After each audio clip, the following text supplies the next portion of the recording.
मंडळी नमस्कार। मंडळी अगदी बोटावर मोजता येईल इतक्या दिवसांवर लोकसभेचा निकाल लागेल। कोण विजय होईल, कुणाच्या किती जागा येतील, कोण मातब्बर पराभूत होतील, अशा भरपूर चर्चा आता सर्वत्र सुरू आहेत। 4 जूनला निकाल तर येईलच, मात्र त्यासोबतच चव्हाट्यावर येईल ते महायुती आणि महाविकास आघाडीतील पक्षांच्या कुरघोडीचं राजकारण। कारण महाकाय भाजपचा सामना करायचा म्हणून राज्यात महाविकास आघाडीचा प्रयोग करण्यात आला, तर मोदींना तिसऱ्यांदा पंतप्रधान करायचंच म्हणून भाजपनं अनेक पक्षांना आपल्या सोबत घेतलं। पक्षांना सोबत तर घेतलं, पण त्यात असे काही पक्ष होते की ज्यांचा वैचारिक लढा, वैचारिक ध्येय धोरणं अगदी या गोष्टी सगळ्या भिन्न आहेत। पण मोदींना तिसऱ्यांदा पंतप्रधान करायचंच, त्यामुळे येईल त्या प्रत्येकाला भाजप सोबत घेत गेला। महाराष्ट्रात भाजपनं शिवसेना फोडत एकनाथ शिंदेंना आपल्यासोबत घेतलं, अगदी तसंच शरद पवारांची राष्ट्रवादी देखील फोडत अजित पवारांना आपल्यासोबत घेतलं आणि महायुतीचा डाव मांडला। लोकसभेच्या जागा वाटपात आपली ताकद आणि कुवतीप्रमाणे भाजपनं मित्र पक्षांना जागा दिल्या। या जागा देताना जिंकून येण्याची शक्यता पाहूनच देण्यात आल्या। ज्या जागांवर मित्र पक्षाचा उमेदवार निवडून येण्याची शक्यता कमी आहे, तिथं भाजपनं आपला उमेदवार दिला। या राजकारणामुळे भाजपमध्येही आणि महायुतीमध्येही अनेक वादविवाद पाहायला मिळाले। ईडीच्या कारवाया आणि इतर चौकशी संस्थांच्या कारवायांना घाबरत मित्रपक्षांच्या नेत्यांनी गप्प बसायचं धोरण स्वीकारलं होतं।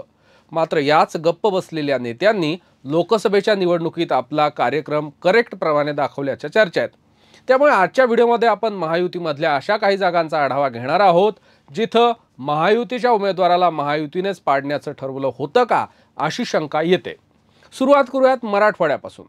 मंडळी, महायुतीकडून परभणी लोकसभा मतदारसंघात रासपच्या महादेव जानकर यांना उमेदवारी देण्यात आली। अर्थात ती जागा देताना अजित पवार यांच्या कोट्यातून देण्यात आली। त्यामुळे राष्ट्रवादीकडून इच्छुक असणारे राजेश विटेकर यांना इथून माघार घ्यावी लागली। खरं म्हणजे गतवेळेला राजेश विटेकर हे संजय जाधव यांच्या विरोधात उभे होते। शिवसेनेच्या संजय जाधव यांना त्यांनी जोरदार टक्करही दिली होती। त्यामुळे यावेळी विटेकर हे पुन्हा एकदा चांगल्या तयारीनिशी लोकसभेला उतरणार होते। मात्र जानकर यांना उमेदवारी दिल्यानं त्यांच्यामध्ये काहीशी नाराजी पाहायला मिळाली। शिवाय भाजपकडून इच्छुक असणारे रामप्रसाद बोर्डीकर तसंच बबनराव लोणीकर, राहुल लोणीकर यांनीही महायुतीचं काम केलंय। मात्र मनोज जरांगे यांच्या मराठा आरक्षणाच्या आंदोलनामुळे महादेव जानकर या ओबीसी उमेदवारामुळे त्यांना पाहिजे तसं परिणामकारक महायुतीचं काम करता आलं नाही। त्यामुळे जानकर हे महायुतीतून परभणीतून पराभूत होऊ शकतात असं बोललं जाते। मंडळी, यानंतरचा लोकसभा मतदारसंघ म्हणजे नांदेड लोकसभा। अगदी लोकसभेच्या तोंडावर काँग्रेस नेते अशोक चव्हाण यांनी भाजपमध्ये प्रवेश केला। त्यामुळे काँग्रेसकडून वसंतराव चव्हाण यांना इथून उमेदवारी देण्यात आली। प्रतापराव चिखलीकर या भाजप उमेदवाराविरोधात नाराजी असलेल्या महायुतीच्या काही नेत्यांनी चिखलीकर यांच्या विरोधात काम केलं अशा चर्चा आहेत।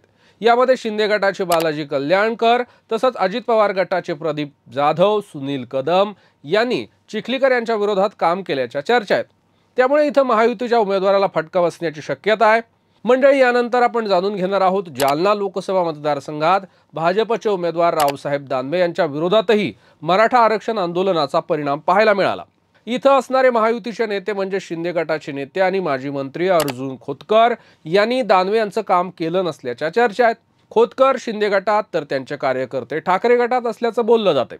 तसंच खोतकर आणि दानवे यांच्यात अनेक वर्षांपासून वितुष्टता असल्याचं बोललं जाते। तसंच शिंदे गटाचे शिल्लोड मतदारसंघाचे आमदार अब्दुल सत्तार यांनाही रावसाहेब दानवे यांचं काम करता न आल्याच्या आता चर्चा आहेत।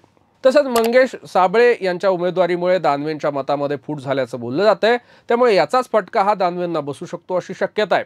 मंडळी, यानंतर अमरावती लोकसभा मतदारसंघ जिथं महायुतीमध्ये मोठा वाद पाहायला मिळाला। महायुतीचे मित्रपक्ष असणाऱ्या बच्चू कडू यांच्या प्रहारनं इथं नवनीत राणा यांच्या विरोधात थेट उमेदवारच दिला होता। तसंच राणांना पाडण्याची भाषा वारंवार कडू यांनी केली होती। तसंच शिंदे गटाचे आनंदराव अडसूळ यांनी नुकतंच एक वक्तव्य केलं असून नवनीत राणा यांचा जर पराभव झाला तर चांगलंच आहे असं ते म्हणाले। त्यामुळे या दोन्ही नेत्यांनी नवनीत राणा यांचं काम केलं नसल्याचं बोललं जातंय।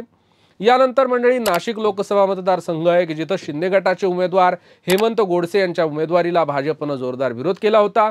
तरीही हेमंत गोडसे यांनी महायुतीकडून तिकीट मिळवलंच। छगन भुजबळ हे महायुतीचे उमेदवार होतील असं भाजपच्या वतीनं सांगण्यात आलं होतं। मात्र उमेदवारीसाठी उशीर होत असल्यानं त्यांनी माघार घेतली।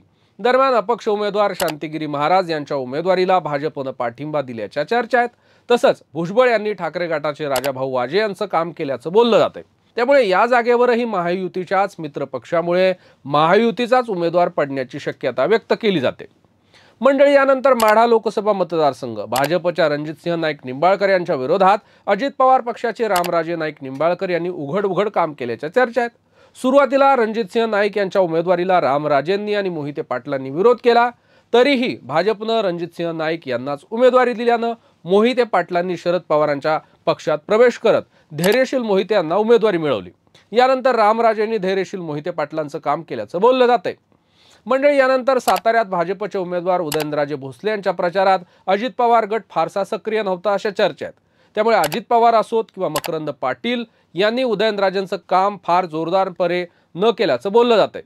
तसंच उदयनराजे आणि अजित पवार यांच्यात असणारं जुनं वैमनस्य आणि मकरंद पाटील यांचा असणारा उदयनराजेंचा पारंपरिक विरोध पाहता दादा गटानं उदयनराजेंचं काम तितकं जोरदार न केल्याचं बोललं जाते। म्हणजे यानंतर कोकणातल्या 2 जागा आहेत ज्याच्याबद्दलही आपण बोलणार आहोत। रत्नागिरी सिंधुदुर्ग इथले भाजपचे उमेदवार नारायण राणे यांना शिंदे गटाच्या उदय सामंत यांचे बंधू किरण सामंत यांचा विरोध होता। मूळ शिवसेनेकडे असणारी ही जागा भाजपकडे गेल्यानंतर इथं नाराजी होती। उदय सामंत यांनी जरी राणे यांचं काम केलं असलं तरी बंधू किरण सामंत हे शेवटच्या 3 दिवसात गायब होते अशा माध्यमातून बातम्या येत होत्या। तसंच किरण सामंत आणि त्यांच्या कार्यकर्त्यांनी ठाकरे गटाचे उमेदवार विनायक राऊतांचं काम केल्याचं बोललं जातंय। मंडळी, यानंतर कोकणातलाच रायगड लोकसभा मतदारसंघ आहे। अजित पवार गटाचे उमेदवार सुनील तटकरे यांच्या विरोधात या ठिकाणी नाराजी होती। खरं म्हणजे कोकणात शिवसेनेची मोठी ताकद, त्यामुळे शिवसेनेत विभागणी झाली असली तरी ठाकरे गट आणि शिंदे गटाच्या पदाधिकाऱ्यांनी अनंत गीते यांचंच काम केल्याच्या चर्चा आहेत। तसंच राष्ट्रवादीच्या फुटीमुळे शरद पवार यांच्या राष्ट्रवादीने सुनील तटकरेंच्या विरोधात काम केल्याचं बोललं जातंय। तसंच भाजपच्या प्रशांत ठाकूर आणि त्यांच्या कार्यकर्त्यांनी गीते यांचंच काम केल्याचं बोललं जातंय। त्यामुळे महायुतीच्याच मित्र पक्षामुळे महायुतीचाच उमेदवार पराभूत होण्याची शक्यता आहे किंवा त्यांना फटका बसण्याची शक्यता आहे। तर मंडळी, या अशा 9 जागा आहेत जिथं महायुतीच्याच कुरघोडीमुळे महायुतीचे उमेदवार आता अडचणीत आल्याचं बोललं जातंय। तुर्तास वेळ झाली इथे सामन्याची, पाहत रहा कडक बात।